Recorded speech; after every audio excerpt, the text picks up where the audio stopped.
Buenos días, hermanos. Qué bueno que podemos estar aquí para exponer la palabra de Dios. En esta mañana nosotros vamos a hacer una conexión de la exposición que venimos haciendo de la carta del apóstol Pablo a Tito con la iglesia. Hemos decidido dar unos cuantos sermones acerca de la importancia de la iglesia, de lo que es la iglesia, de lo que hace que una iglesia sea una iglesia, sobre la membresía de una iglesia, porque toda esta enseñanza que nosotros vamos a ver más adelante en la carta a Tito, si nosotros no tenemos un concepto bíblico de lo que es la iglesia y de lo que significa ser miembro de la iglesia, hermanos, entonces nosotros no le vamos a sacar tanto provecho. Y es por eso que en esta mañana yo quiero que nosotros veamos la importancia de la iglesia local. Y para ello vamos a ir a la primera carta del apóstol Pablo a Timoteo. Primera carta a Timoteo, capítulo 3, versículos 14, 15 y 16, aunque solo vamos a considerar el versículo 15.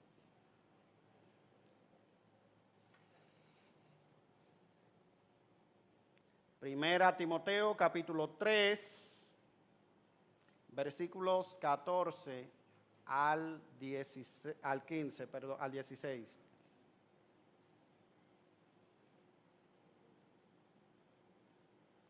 Te escribo estas cosas esperando ir a verte pronto. Pero en caso que me tarde, te escribo para que sepas cómo debe conducirse uno en la casa de Dios, que es la iglesia del Dios vivo, columna y sostén de la verdad. E indiscutiblemente grande es el misterio de la piedad. Él fue manifestado en la carne, vindicado en el Espíritu, contemplado por los ángeles, proclamado entre las naciones, creído en el mundo, recibido arriba en gloria. Padre, gracias por esta mañana. Gracias por darnos la bendición de adorarte. Gracias, Señor, porque podemos cantar a ese Dios santo y justo. Gracias porque podemos cantar, ya no hay más condenación. Jesucristo ya pagó. Esa es la razón por la que nosotros podemos estar delante de tu presencia en esta mañana. Porque Jesucristo pagó todo. Porque Él canceló nuestra deuda con tu justicia. Esa es la razón por la que podemos entrar ante la presencia de un Dios que es santo, santo, santo, sin nosotros ser completamente aniquilados, porque entramos a través de la sangre preciosa de Jesucristo, lavado de nuestros pecados, justificados. Y en esta mañana, Señor, nosotros queremos, como hijos tuyos, que tú nos hables, que tú uses la palabra, Señor, y este instrumento débil para vivificar nuestras vidas, Señor. Padre, nosotros queremos que tú te hagas presente mientras tu palabra se proclama y que venga con poder a nuestras vidas y nos visite en tu gracia por Cristo Jesús. Amén, amén. Yo visito con mucha frecuencia, hermanos, la principal librería cristiana de este país Y en algunas ocasiones me he encontrado con uno de los principales presentadores de televisión de este país. Y en una ocasión yo le preguntaba a uno de los muchachos que trabaja allá, le digo, ¿y fulano es cristiano? Y él me dice, él dice que es cristiano. Digo, ¿cómo va a ser? Sí, él es cristiano. Y me llamaba mucho la atención porque siempre lo encontraba revisando libros, leyendo prólogos de libros y se sentaba a hora muerta allá en la librería. Entonces, ellos me dicen que él tiene su propio concepto de ser cristiano. Y él tiene su propia manera de relacionarse con Dios, pero eso no incluye la iglesia. Él no cree en eso de iglesia, ni se compromete con iglesia. Él entiende que ser cristiano es una relación personal con Dios que no tiene nada que ver con la iglesia. Esa idea de esa persona, de ese señor, entender el cristianismo no es nada nuevo, no es nada nuevo. Ese es un malestar, es una enfermedad que viene de hace mucho tiempo, pero que lamentablemente se ha acentuado en la época en que nosotros nos ha tocado vivir. Porque es posible, mis hermanos, que nosotros estemos viviendo en la generación más individualista que ha existido sobre la faz de la tierra desde su creación. Y es por eso que hay muchas personas hoy día que afirman querer a Jesús, pero no a su iglesia. Paradójicamente, en una época en la que nosotros vemos iglesias llenas, la gente abarrota las iglesias todas las semanas y vemos que se abren iglesias por todos los lados. Sin embargo, en ese ambiente en el que hay tanto crecimiento de iglesia, tanto crecimiento del evangelio o de un evangelio entre comillas, nosotros vemos al mismo tiempo que lamentablemente eso no se traduce en un compromiso de las personas que asisten a esa iglesia con esa iglesia local. Personalmente, nosotros como familia hemos podido vivir esa realidad. En el ámbito del colegio donde estudian nuestros hijos, a veces cuando uno está compartiendo con los padres, se da cuenta de esa triste realidad. ¿Y en qué iglesia ustedes se congregan? Usted ve la gente, bueno, yo voy a tal iglesia, no dicen que son miembros de tal iglesia, yo voy a tal iglesia. Y si uno sigue preguntando, la cosa es todavía más triste. Ajá, ¿y quién es el pastor o quiénes son los pastores de esa iglesia? ¿Y qué usted hace allá? No, hermanos,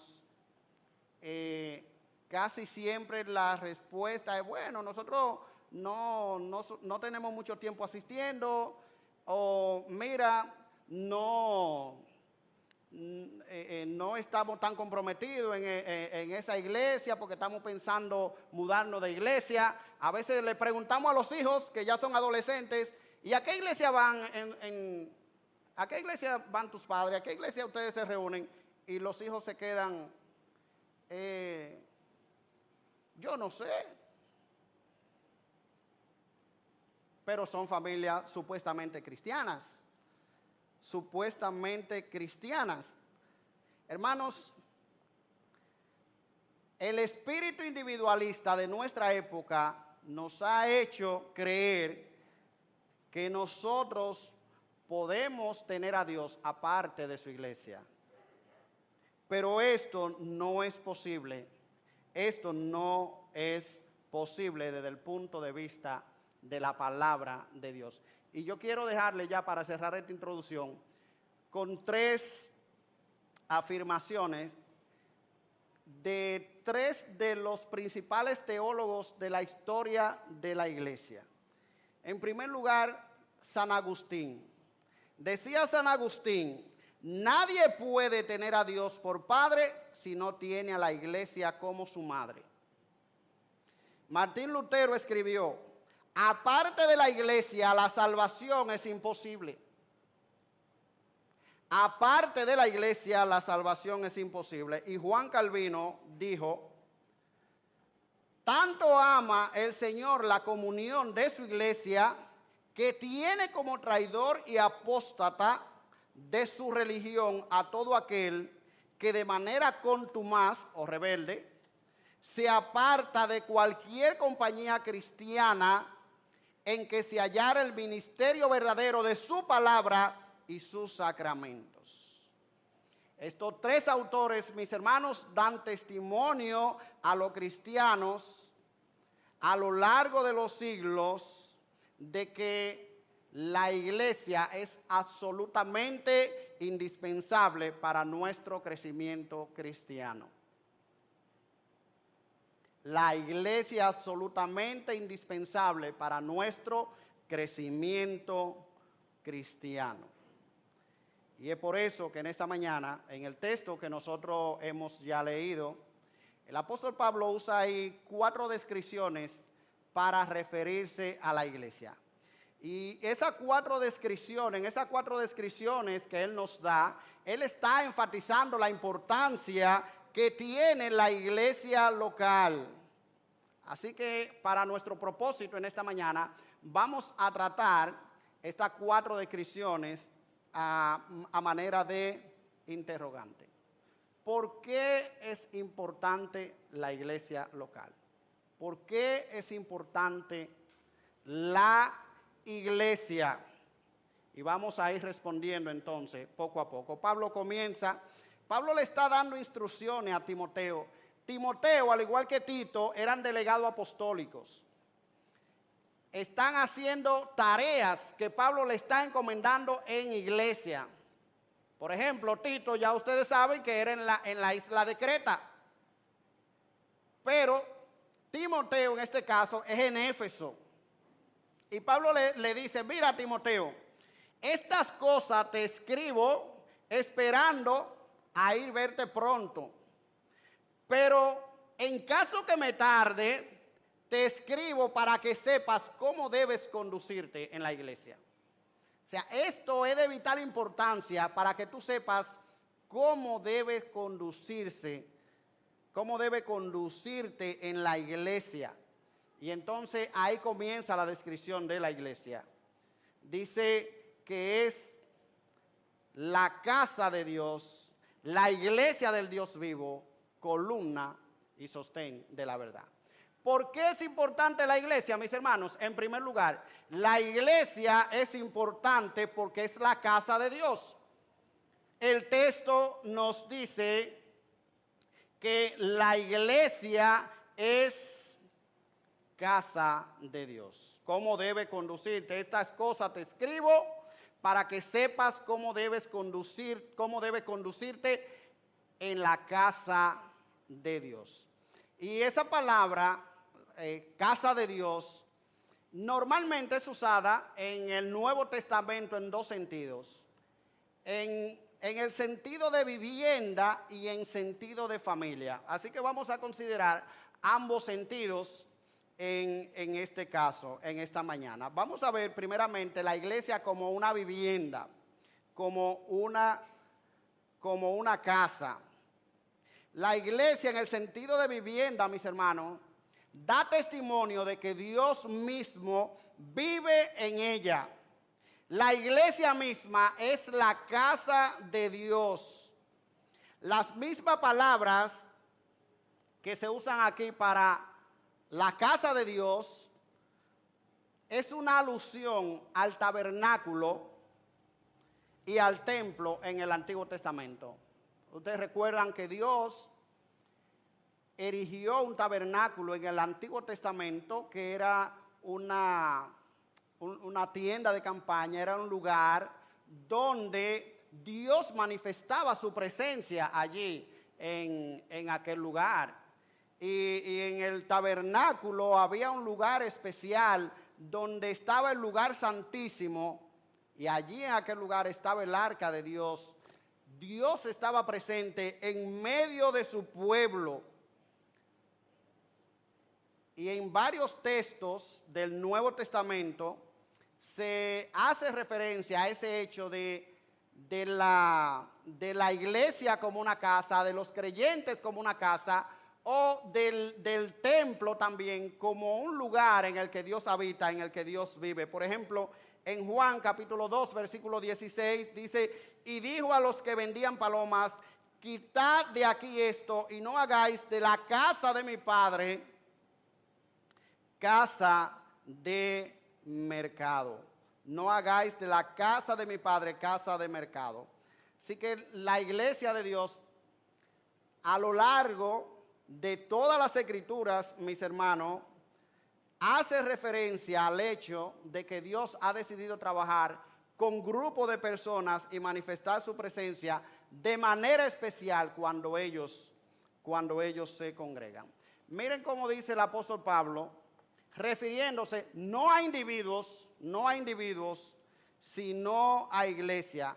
Escribiendo a los Corintios le dice: ¿no sabéis que sois templo de Dios? ¿No sabéis que sois templo de Dios y que el Espíritu Santo mora en vosotros? Si alguno destruye el templo de Dios, Dios le destruirá a él, porque el templo de Dios, el cual sois vosotros, santo es. La iglesia, hermanos, no individuos.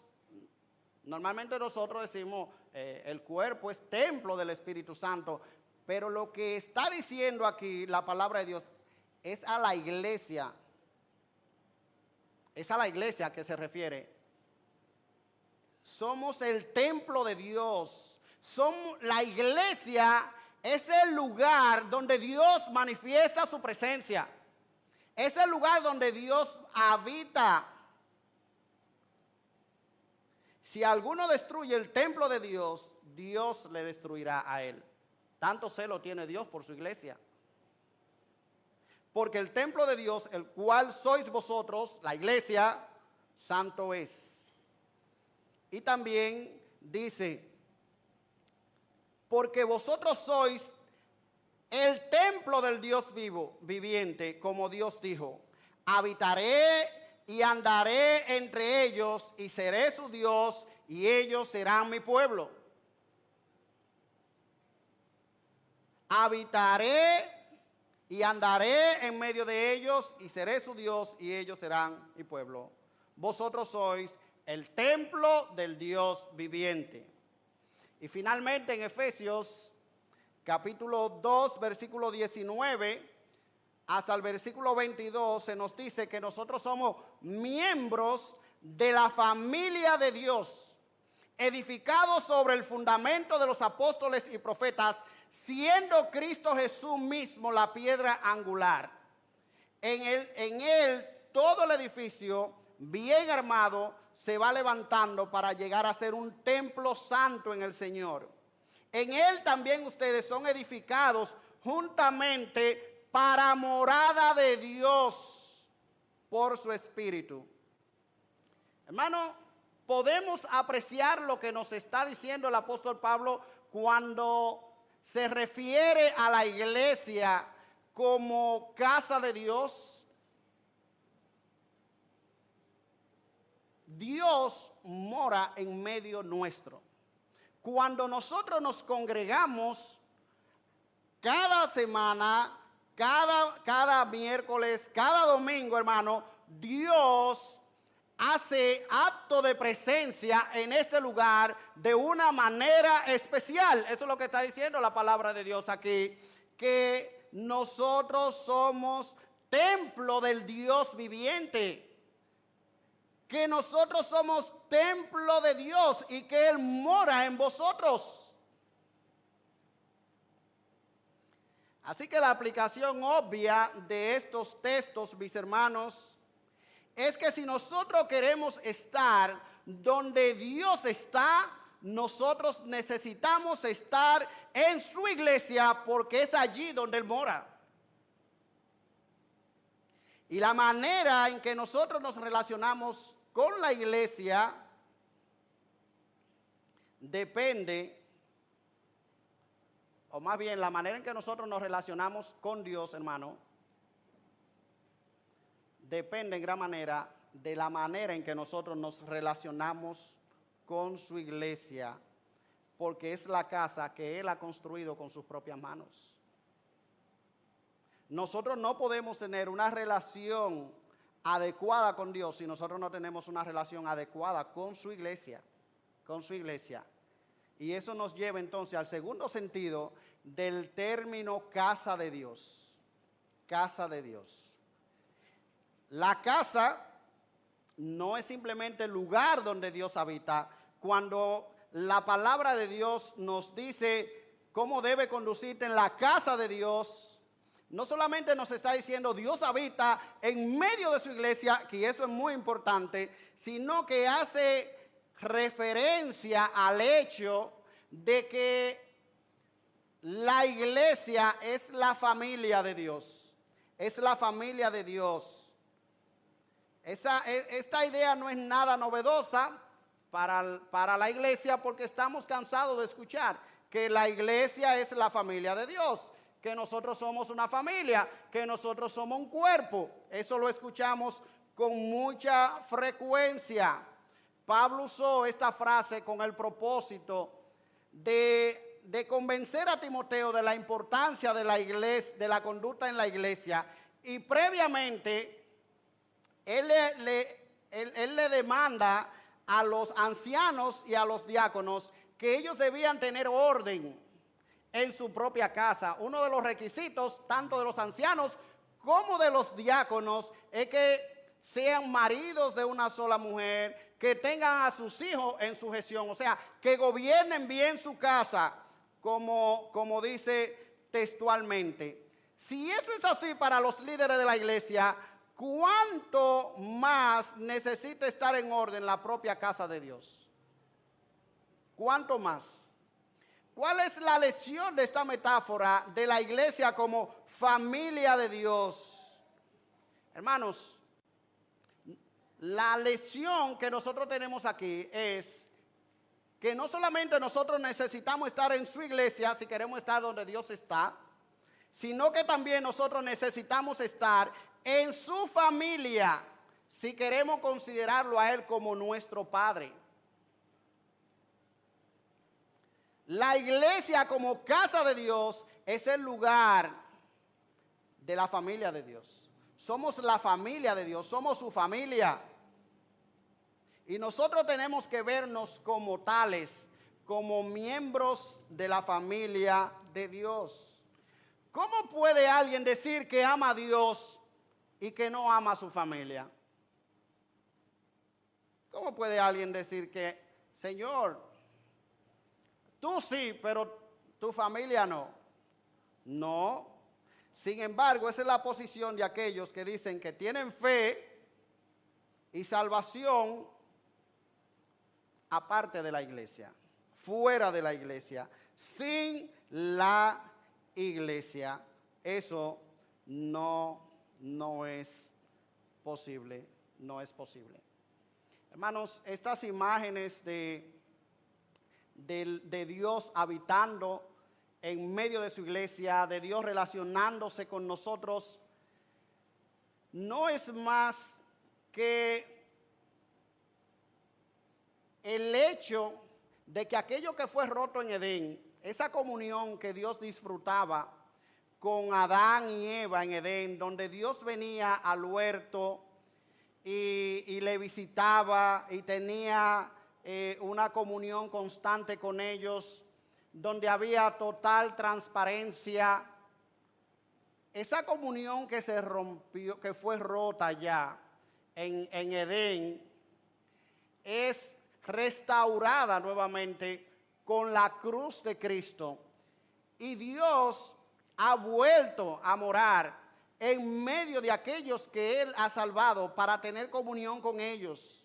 Para tener comunión con ellos y habitar en medio de ellos y vivir en medio de ellos como sus hijos, como su familia. Y nosotros tenemos que tener esta visión de la iglesia, de que somos el lugar donde Dios vive y que nosotros somos su familia. Por eso la iglesia es importante, porque la iglesia es la casa de Dios. Pero en segundo lugar, la iglesia es importante, mis hermanos, porque es la iglesia del Dios viviente. Pablo le dice a Timoteo: estas cosas te escribo para que si tardo sepa cómo debes conducirte en la casa de Dios, que es la iglesia del Dios viviente. La iglesia del Dios viviente. La iglesia procede de Dios y pertenece a Dios. Él es el creador, Él es el dueño, Él es el único verdadero Dios. Los templos paganos a los que estaban acostumbrados los efesios, como el templo de Artemisa, que estaba en Éfeso, era un templo de ídolos muertos. Pero Pablo dice que la iglesia es la iglesia del Dios viviente, del verdadero Dios.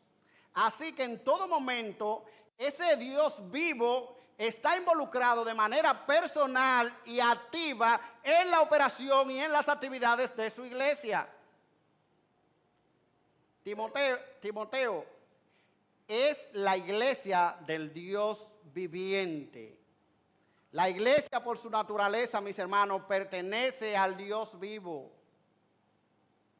En realidad, Pablo le dice a los ancianos de Éfeso que se reunieron en Hechos capítulo 20 lo siguiente.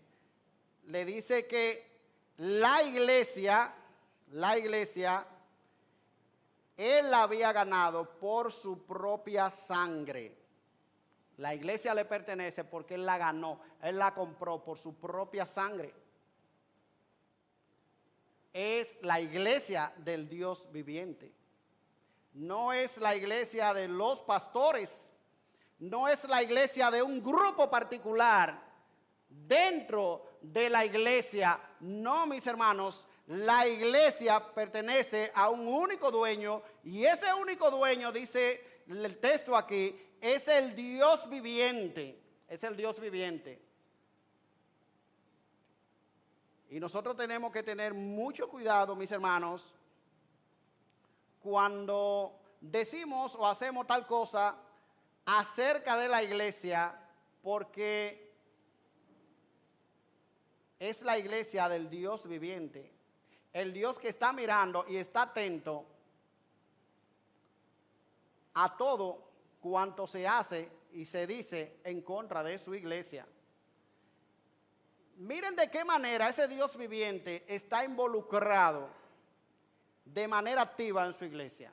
Las tres personas de la Trinidad están involucradas en ella. Por ejemplo, se nos dice del Padre que es el que ha escogido la iglesia. En Efesios capítulo 1, versículo 3 en adelante, dice: bendito el Dios y Padre de nuestro Señor Jesucristo, que nos bendijo con toda bendición espiritual en los lugares celestiales en Cristo, según nos escogió en Él, en Cristo, antes de la fundación del mundo, para que fuésemos santos y sin mancha delante de Él, en amor, habiéndonos predestinados para ser adoptados hijos suyos por medio de Jesucristo, según el puro afecto de su voluntad.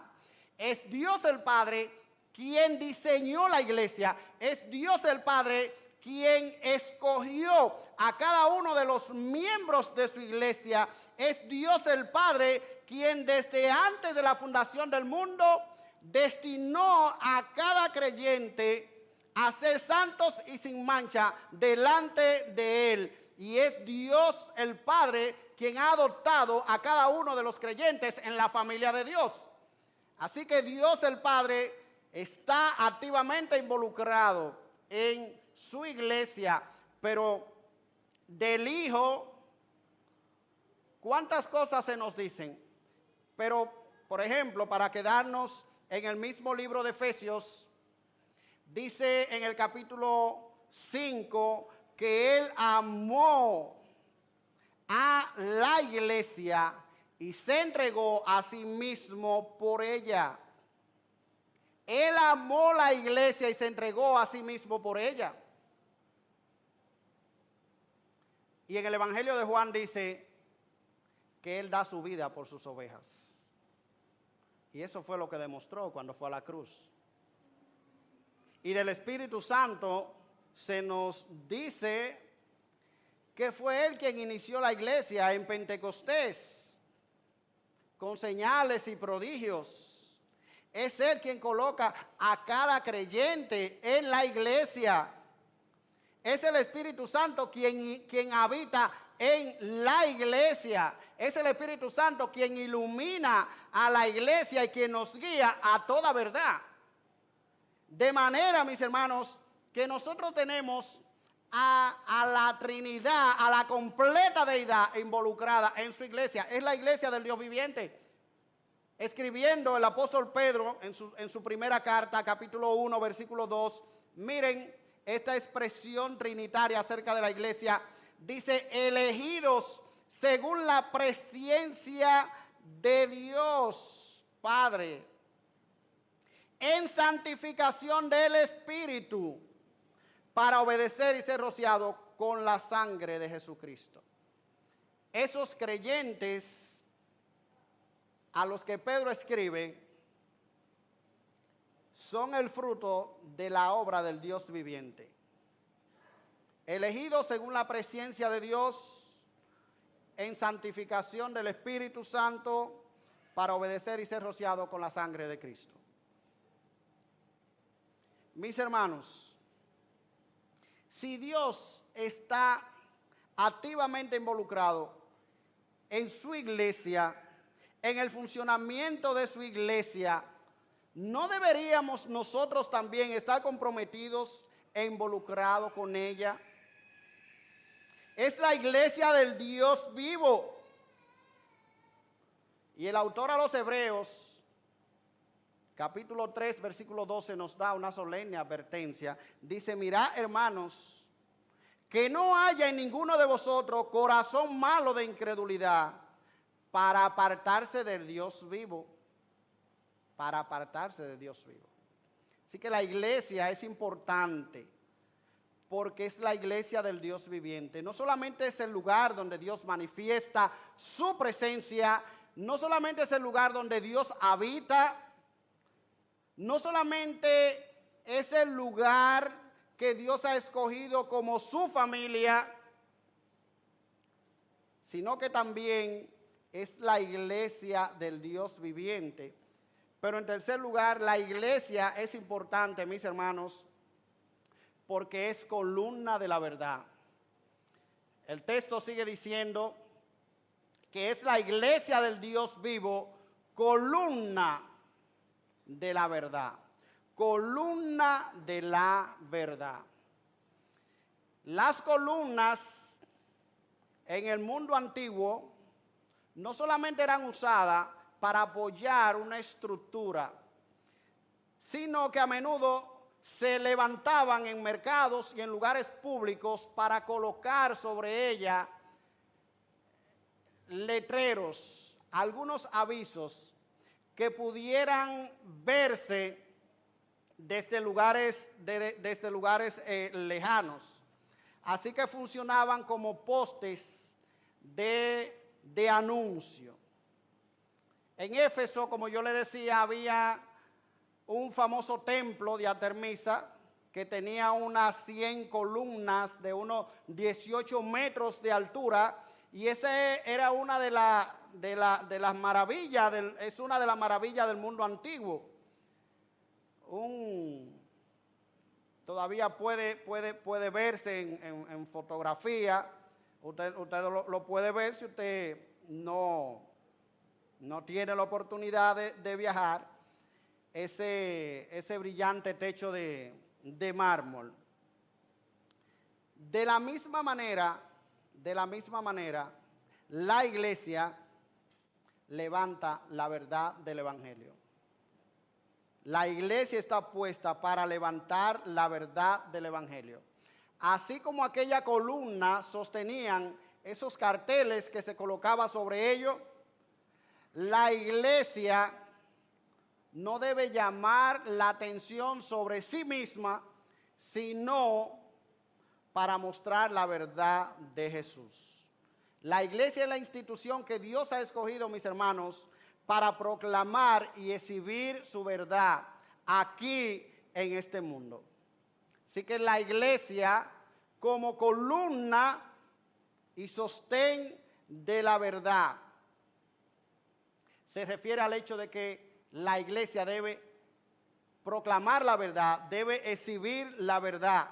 La verdad de Dios, hermano, y esto es algo muy importante, la verdad de Dios no puede permanecer firme sin la iglesia.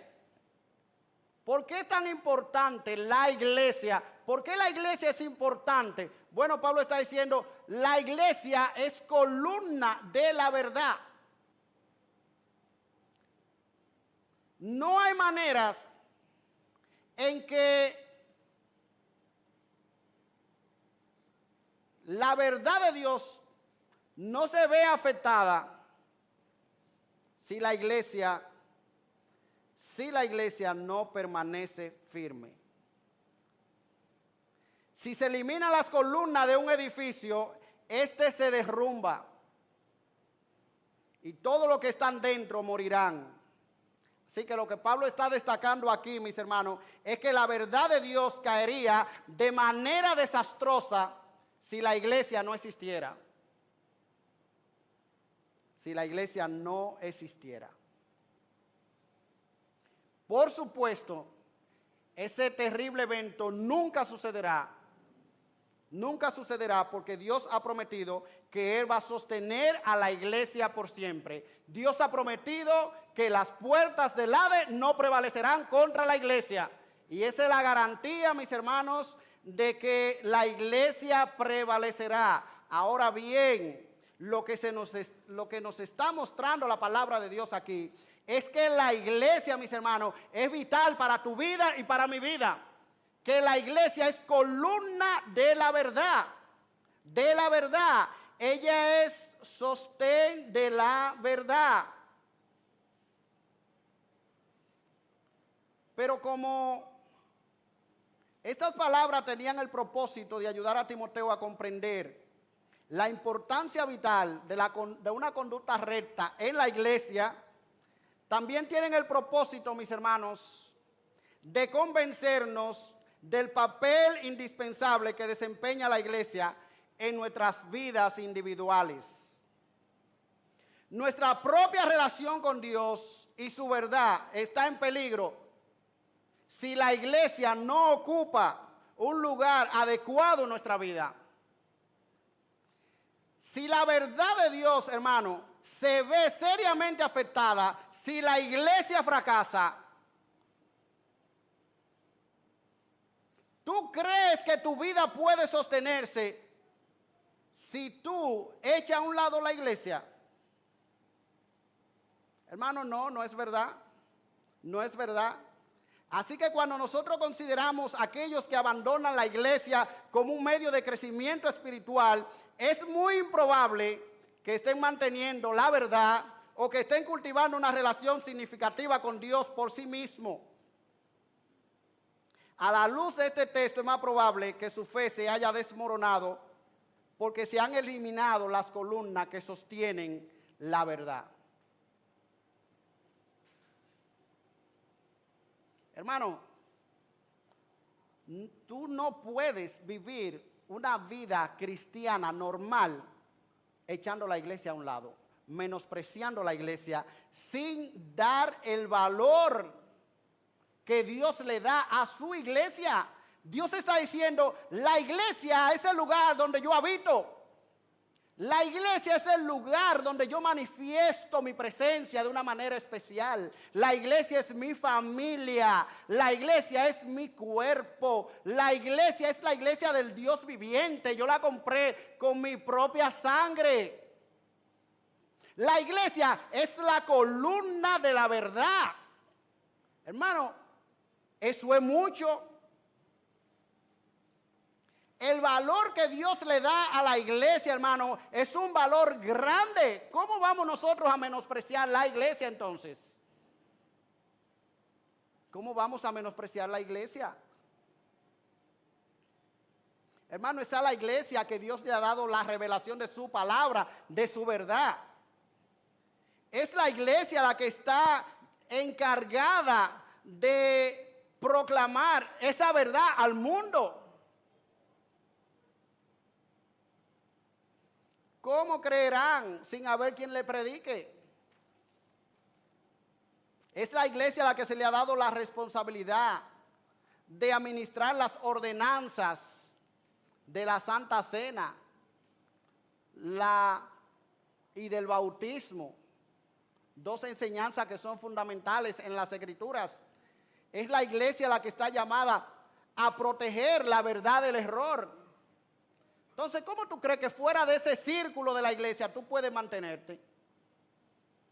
No, hermanos, no hay maneras. No hay maneras. Y en cuarto y último lugar, la iglesia es importante porque es baluarte de la verdad. Baluarte de la verdad. Pablo no dice solamente que la iglesia es columna de la verdad, sino que es baluarte. Y ahí la palabra baluarte traduce una palabra completamente diferente a columna. A primera vista, y muchos comentaristas y estudiosos bíblicos lo tratan como si se refiriera a lo mismo, pero las palabras griegas son diferentes. Y el significado que traducen también o que comunican son diferentes. Etimológicamente la palabra para baluarte es la palabra fundamento. Fundamento. Y algunos eruditos han sido renuentes en traducir esa palabra de esa manera porque la Iglesia Católica ha usado esa traducción para apoyar la idea de que la verdad procede de la iglesia. Pero, de hecho, la palabra fundamento no otorga esa validez. Porque más bien debería ser la palabra fuente. Debería traducirse entonces como fuente para que la verdad proceda de la iglesia. La verdad procede de Dios. La iglesia es un sostén de la verdad. La iglesia es fundamento de la verdad. No es que la verdad proceda de la iglesia, sino que la iglesia la sostiene. Esta palabra se refiere a la estabilidad y a la permanencia. Así que cuando el texto habla de que la iglesia es columna y es baluarte de la verdad, en este caso baluarte de la verdad, habla de la estabilidad de la iglesia y de su permanencia. Así que ese significado de baluarte hace referencia a algo que es estable, a algo que es seguro, a algo que permanece por sí mismo. ¿Por qué escogió Pablo esta palabra, mis hermanos? Para ayudarnos a comprender la importancia de la iglesia local. La escogió porque quería que nosotros entendiéramos que la iglesia es la institución que Dios se ha comprometido a preservar de manera estable por todos los siglos. Ella es baluarte de la verdad. ella es un fundamento, ella es una institución estable, ella es una institución segura, es una institución que no colapsará, es una institución que va a permanecer hasta que Cristo venga por ella. Y es por eso que tú y yo debemos valorar la iglesia, hermano, porque no hay catástrofes, no hay asalto, no hay desgracia, no hay amenazas que puedan levantarse contra la iglesia y destruirla. Ya Cristo ha dicho que las puertas del Hades, la puerta del mismo infierno no prevalecerán contra su iglesia, no prevalecerán. Y otra cosa que nos dice Efesios capítulo 3, versículo 21, es que esa iglesia, con todas las debilidades, con todas las dificultades que tiene, hermanos, es la iglesia que ha de mantenerse firme hasta que el Señor venga. Siempre habrá un remanente, siempre habrá un grupo de hombres y mujeres fieles a Dios dentro de su iglesia. Y por eso dice Pablo en Efesios capítulo 3, versículo 21, que Dios recibirá gloria en la iglesia en Cristo Jesús por todas las edades, por los siglos de los siglos. Esa iglesia se mantendrá firme y Dios recibirá la gloria que es debida a su nombre. ¿No es esa suficiente razón, hermanos, para que nosotros valoremos la iglesia? No hay, Dios no tiene plan B, hermano. Dios no tiene otra ayuda idónea, no, es su iglesia. No hay plan de Dios fuera de su iglesia, hermano. No, el plan de Dios es con su iglesia. Y si nosotros queremos estar dentro del plan de Dios, si nosotros queremos estar donde Dios está trabajando, donde Dios está obrando, donde Dios está llevando a cabo su obra de redención, entonces nosotros tenemos que estar involucrados con su iglesia, sirviendo en su iglesia, dándolo todo por su iglesia, porque es la iglesia del Dios viviente. Es la iglesia del Dios viviente. Así que la iglesia es importante porque es la casa de Dios, porque es la iglesia del Dios viviente, porque es columna de la verdad, porque es un fundamento estable, hermano, que permanecerá hasta que Cristo venga por su iglesia. Es baluarte de la verdad. Y yo quiero preguntarte a manera de conclusión, ¿tú ves la importancia de la iglesia? ¿Es la iglesia importante para ti? ¿Qué es la iglesia para ti, hermano? Un club. Es un lugar donde tú vienes a buscar, a recibir, a criticar.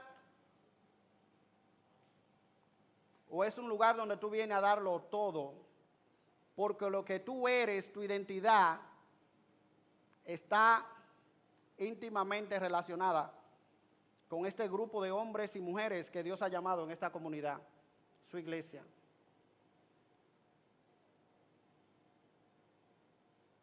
Hay un hombre que era muy individualista, que siempre estaba pensando en su propio beneficio. Ese hombre era el apóstol Pedro. Y el Señor, antes de subir al cielo, un día lo llama y le dice: Pedro, ¿me amas? Y Pedro le dice: sí, Señor, tú sabes que te amo.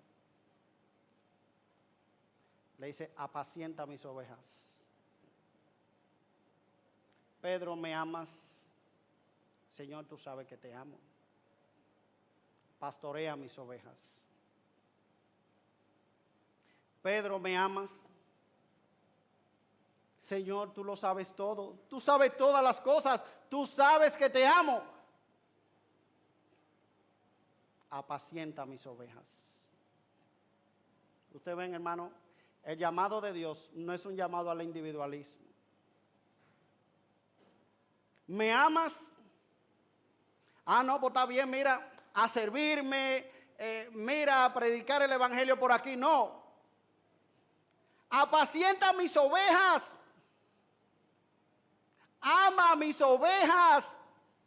Ama a mi iglesia, involúcrate en ella, en la vida de los hermanos. Ama a esa gente que yo di mi vida por ellos. son mi pueblo. Hermanos, queremos ver a Dios obrando, queremos ver la presencia de Dios manifestándose en este lugar de manera especial. Comencemos a ver la iglesia con los ojos de Dios. Comencemos a ver la iglesia como la casa de Dios, como el lugar donde Dios mora. Veamos esta iglesia como la familia de Dios. Y pidámosle a Dios, hermano, que manifieste su gracia de manera especial en cada uno de nosotros y veremos todos los rincones de esta comunidad llenos del conocimiento de la gloria de Dios. Involucrémonos con su iglesia de esa manera. Padre, gracias te damos por tu verdad. Gracias por tu palabra. Oh, ayúdanos, Señor.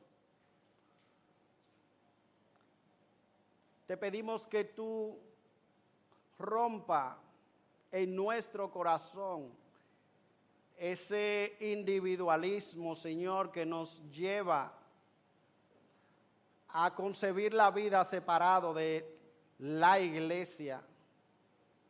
Tú nos has llamado a una vida de comunidad. Ayúdanos a entender, Señor, que somos miembros de un cuerpo, que somos piedras vivas del edificio de Dios. Y ayúdanos, Señor, a vivir con nuestros hermanos. Ayúdanos a poder ser hombres y mujeres que te glorifiquen. Que nuestro orgullo, Señor, tú lo mortifiques, de manera que nosotros podamos ser verdaderos hermanos, verdaderos discípulos que honren el nombre tuyo. Por Cristo Jesús te lo pedimos. Amén y amén.